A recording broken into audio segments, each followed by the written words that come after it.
Okay, so today we are discussing transcontinental railways of your class 12 geography chapter transport and communication. This is book 1. So transcontinental railways होते क्या है सबसे पहले तो एक continent का फॉर एग्जांपल ये कॉन्टिनेंट है एंड इस कॉन्टिनेंट के दो एंड्स को हम लिंक कर रहे हैं जो कि कॉन्टिनेंट के अक्रॉस रन कर रहे हैं, उसको हम ट्रांसकॉन्टिनेंटल रेलवेज बोलते हैं. इन रेलवेज़ को हमने पॉलिटिकल रीजंस की वजह से कंस्ट्रक्ट किया था, इकोनॉमिक रीजंस की वजह से कंस्ट्रक्ट किया है एंड ये फैसिलिटेट करते हैं अलग अलग डायरेक्शंस में long runs.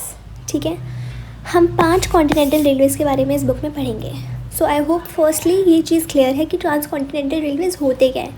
They run across the continent and they link it's two ends, कोई से भी दो एंड्स. सबसे पहले और जो सबसे इम्पॉर्टेंट है वो है ट्रांस साइबेरियन रेलवे. ये वाला रेलवे आपका जो है रशिया में है.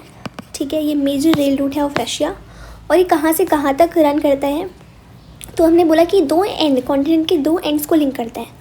तो ये जो आपका सेंट पीटर्सबर्ग है उसको लिंक करता है व्लादिवोस्टॉक से.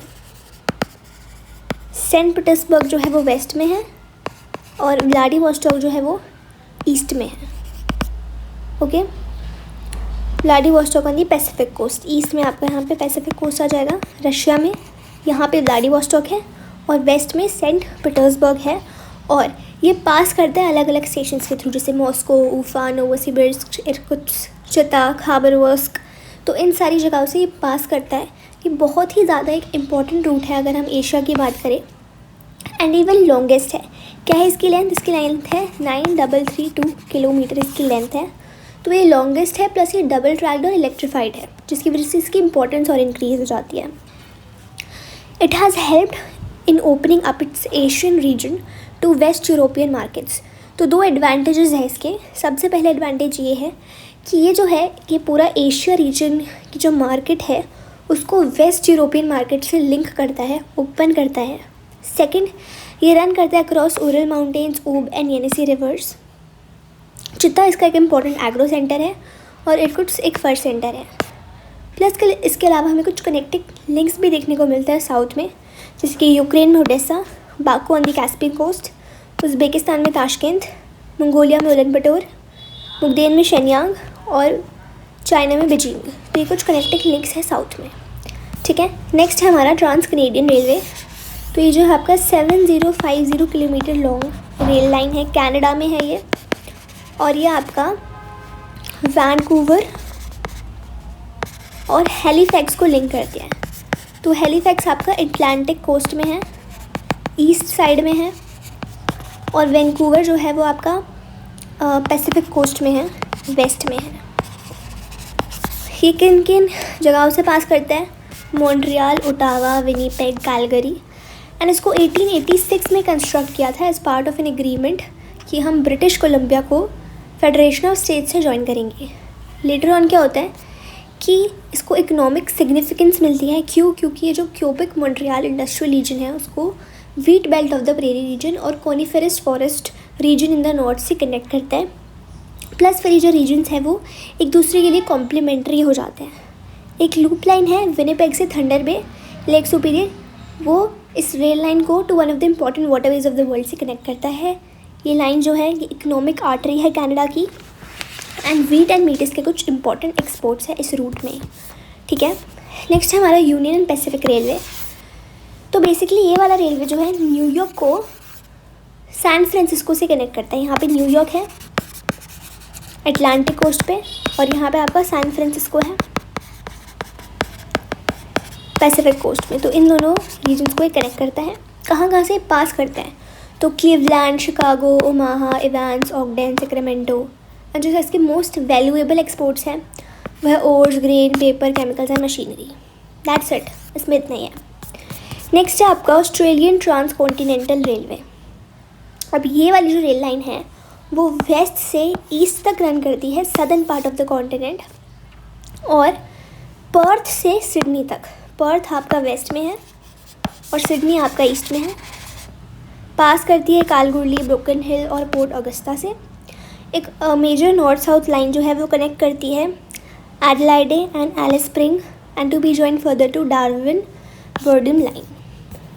लास्ट है आपकी ओरिएंट एक्सप्रेस। अब ये वाली जो लाइन है वो रन करती है पेरिस से इस्तांबुल तक और ये पास करती है Strasbourg, Munich, Vienna, Budapest and Belgrade. इससे जो है अगर आप लंदन से इस्तांबुल की जर्नी देखते हो तो इस पर्टिकुलर एक्सप्रेस से वो अगेंस्ट 10 डेज से 96 आवर्स तक रिड्यूस हो जाती है। उसके जो चीफ एक्सपोर्ट्स है वो है cheese, bacon, oats, wine, fruits, machinery. Plus एक प्रपोजल भी है कि हम एक ट्रांस एशियाटिक रेलवे बिल्ड करें जो कि इस्तांबुल को बैंकॉक से लिंक करे Iran, Pakistan, India, Bangladesh, Myanmar से होके। क्लियर? तो इतना ही था ट्रांस कॉन्टिनेंटल रेलवेज़ में। अब एक काम करते हैं, फटाफट से जितनी भी इन्फॉर्मेशन हमने गैदर करी है उसको कंसोलिडेट करते हैं एक माइंड मैप की हेल्प से। ठीक है, सो हम बात कर रहे हैं अबाउट ट्रांस कॉन्टिनेंटल रेलवेज़। हमने 5 रेलवेज़ की बात करी। आपको पता है कि ये एक कॉन्टिनेंट के अक्रॉस रन करता है और उसके 2 एंड्स को लिंक करता है। ये पॉलिटिकल और इकोनॉमिक रीजंस की वजह से कंस्ट्रक्ट की जाती हैं। तो सबसे पहले हम बात कर रहे हैं आपका ट्रांस साइबेरियन रेलवे के बारे में, जो कि एक मेजर रेल रूट है रशिया की एंड ये लॉन्गेस्ट है। क्या लेंथ है इसकी? 9332 किलोमीटर। ये डबल ट्रैक्ड है, ये इलेक्ट्रिफाइड है, ये इम्पॉर्टेंट मोस्ट इम्पॉर्टेंट रूट है एशिया की।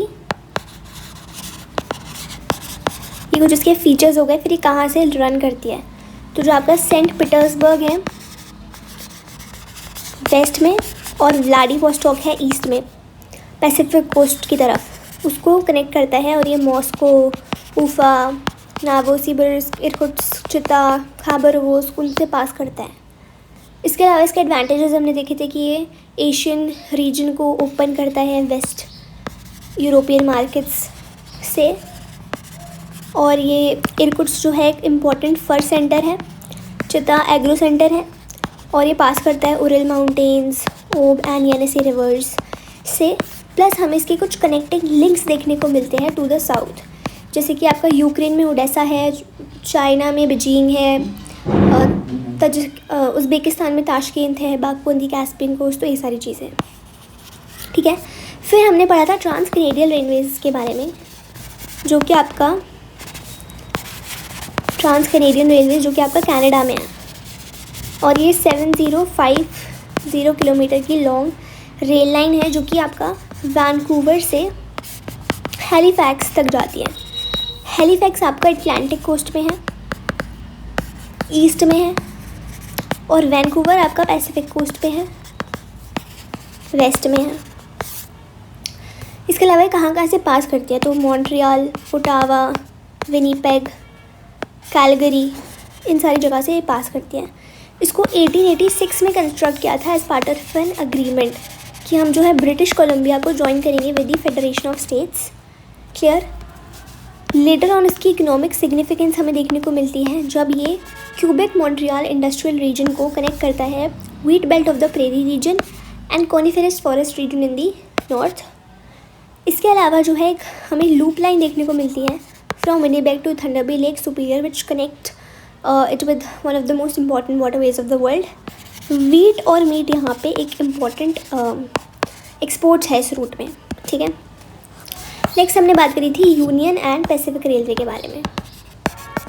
तो ये वाली जो रेलवे है ये आपका न्यूयॉर्क को सैन फ्रांसिस्को से कनेक्ट करती है। New York is basically on the Atlantic coast और सैन फ्रांसिस्को आपका पैसिफिक कोस्ट में है। ये पास करता है Cleveland, Chicago, Omaha, Evans, Ogdens, Sacramento. और इसके जो मोस्ट वैल्यूएबल एक्सपोर्ट्स हमें देखने को मिलते हैं वो है ओर, पेपर, केमिकल्स, मशीनरी, क्रेन, ये सारी चीज़ें। फिर हमने ऑस्ट्रेलियन ट्रांसकॉन्टिनेंटल रेलवे की बात करी थी जो कि रन करती है वेस्ट से east southern part of the continent में पर्थ से सिडनी तक। एंड पर्थ जो है वेस्ट कोस्ट में, सिडनी ईस्ट कोस्ट में। ये पास करता है कार्लगुली, ब्रोकन हिल और पोर्ट ऑगस्टा।